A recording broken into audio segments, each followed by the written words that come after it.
यह कहानी एक लड़की के बारे में है जिसे अपनी जान बचाने के लिए कुछ भी करना पड़ता है। एक दिन वह अपने कमरे में अभ्यास कर रही थी, तभी उसका सौतेला पिता कमरे में घुसता है और उसे शारीरिक रूप से परेशान करने की कोशिश करता है। अपनी रक्षा करते हुए उसने उसे जोर से धक्का दिया, जिससे वह पास की मेज पर गिरकर एक तेज धार वाली वस्तु से घायल हो जाता है और उसकी मौत हो जाती है। पुलिस उसे हत्या के आरोप में गिरफ्तार कर लेती है। अदालत में वह जज को बताती है कि उसका सौतेला पिता उसे अक्सर परेशान करता था और जो हुआ वह एक दुर्घटना थी। उसने जानबूझकर उसे चोट नहीं पहुंचाई, बस अपनी रक्षा करने की कोशिश की थी। लेकिन उसकी माँ उसके खिलाफ गवाही देती है, जिसके कारण उसे 4 से 9 साल की सजा हो जाती है। जब वह जेल पहुंचती है तो सबसे पहले वह जेलर फ्रैंक से मिलती है, जो उसे और बाकी लड़कियों को चेतावनी देता है कि अगर वे जेल के नियमों का पालन नहीं करेंगी तो उन्हें सख्त सजा दी जाएगी। इसके बाद उसे उसकी कोठरी में ले जाया जाता है, जहाँ उसे यानी नाम की एक लड़की मिलती है जो पिछले 5 साल से जेल में है, यानी किसी भी चीज में रुचि नहीं रखती। अगले दिन जब एना बाहर होती है तो कोरी नाम की एक लड़की, जो सफेद लड़कियों के समूह की नेता है, एना से कहती है कि वह उनके समूह में शामिल हो जाए। लेकिन एना मना कर देती है, जिससे कोरी गुस्से में आ जाती है और धमकी देती है कि अगर वह उनका हिस्सा नहीं बनेगी तो बाकी लड़कियां उसे परेशान करेंगी। एना अपने फैसले पर अडिग रहती है, जिससे कोरी और भी गुस्से में आ जाती है और उसे फिर से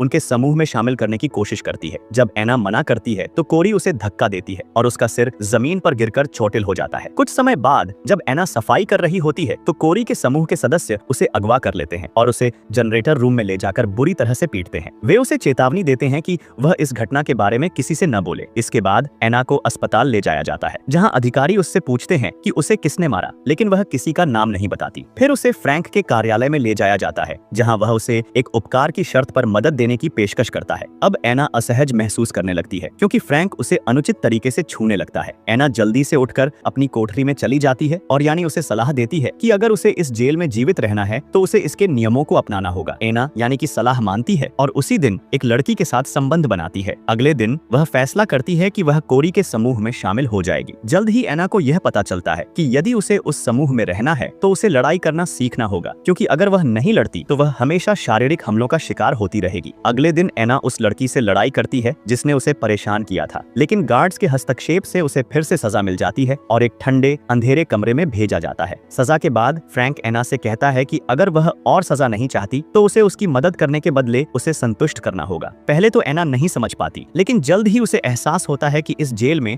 जिंदा रहने के लिए उसे कुछ ऐसे काम करने होंगे जो उसने पहले कभी नहीं किए थे। इस बीच कोरी एना को और परेशान करती रहती है, जिससे एना और दुखी होकर ड्रग्स का सेवन करने लगती है। जब कोरी को पता चलता है कि एना ड्रग्स का सेवन कर रही है तो वह उसे अपने समूह से बाहर निकाल देती है। इससे एना और अकेली महसूस करती है और ड्रग्स का सेवन और बढ़ा देती है, यानी उसे चेतावनी देती है, लेकिन एना नहीं सुनती। एक दिन एना पूरी तरह से असंतुलित हो जाती है और कोरी के समूह से भिड़ जाती है, जिससे उसे फिर से सजा मिलती है। फ्रैंक जब उसे सजा के बाद देखता है तो वह उसे और अधिक शक्ति देने का प्रस्ताव देता है। एना इस प्रस्ताव को स्वीकार कर लेती है और अपनी संघर्ष जारी रखती है। फ्रैंक एना को एक टैलेंट शो में भाग लेने से रोकने की कोशिश करता है, लेकिन एना उसे साबित कर देती है कि उसके पास टैलेंट है। शो के बाद फ्रैंक उसे वादा करता है कि अगर वह अच्छे व्यवहार से रहती है तो उसे जल्द ही पैरोल मिल सकता है और वह जेल से बाहर जा सकती है। लेकिन फ्रैंक उसे और भी अधिक उपकार की शर्तें देता है। आखिरकार एना समझ जाती है कि वह फ्रैंक द्वारा इस्तेमाल की जा रही है और वह उसकी बातों की रिकॉर्डिंग करने लगती है ताकि वह इसका इस्तेमाल अपनी मदद के लिए कर सके। समय के साथ एना अपने डर का सामना करती है, फ्रैंक की गलत हरकतों का पर्दाफाश करती है और अपनी आजादी के लिए संघर्ष करती है। अंत में एना जेल से बाहर निकलने में सफल होती है। हालांकि वह अपने आंतरिक दानवों से लड़ना जारी रखती है। वह अतीत की छायाओं से दूर एक नया जीवन शुरू करती है। 2014 में रिलीज हुई film I told you about एक युवा महिला की कठिन कहानी बताती है, जिसके पास कोई विकल्प नहीं था और जीवित रहने के लिए उसे एक क्रूर व्यवस्था का सामना करना पड़ा। आशा है कि आपको यह कहानी पसंद आई होगी। वीडियो को लाइक, चैनल को सब्सक्राइब करना ना भूले। मिलते हैं अगले वीडियो में।